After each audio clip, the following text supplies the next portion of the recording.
Hi, this is Matt. And Tyler. We're here with Glen Board Games doing a game design review of Unsung Warriors, the prologue. It's made by Osarion and Mountaineer. It's basically a linear action-adventure, side-scroller style. It's currently a demo. You can play it in solo or couch co-op. They're working on a Kickstarter for the full game. We're going to tell you what we liked, what could be better.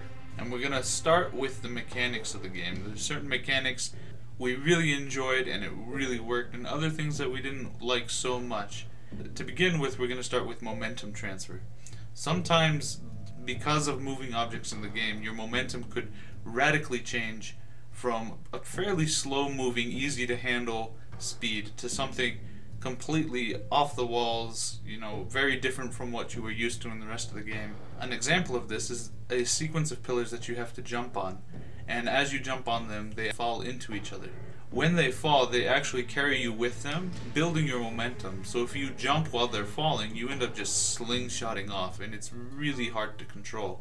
One way that you could fix that, if you were to design something like that in your own game, would be to put a momentum cap on the character as soon as he leaves the pillar. Another example of this is when you're running and you jump on a spring, it kills all of your horizontal momentum and turns it into vertical momentum. This can be a little hard because then you have to then use your dash or your double jump to get going where you want to go. One thing we really did like about this is it does do very well as a side-scroller action game. It feels good, the combat's good in the side-scroller style, which is often a difficult thing to pull off. The knockback was great and it just felt really nice overall. The last thing we want to touch on though was a water section that was included. And like a lot of games, they had a breathing system where you had to come up for air every so often. Except the way it's set up right now, there's really no pressure to ever surface because your breath drains so slowly.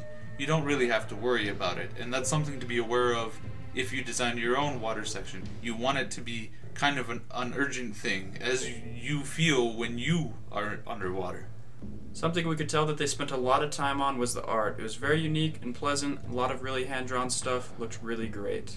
Going over to the gameplay, we noticed there was a little bit of issues playing in co-op, wasn't quite all the way optimized.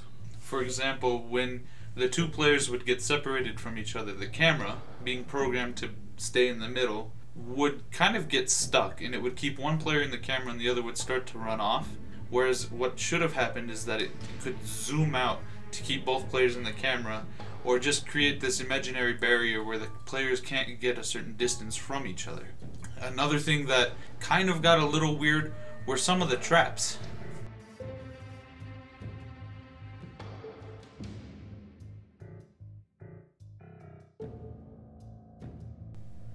Other than that, we really enjoyed this game. It's on Kickstarter right now. If it needs some support, give it some love. It's also on itch.io if you want to check out the demo. That's what we thought of the game. Make sure you leave a like and a subscribe. Thank you.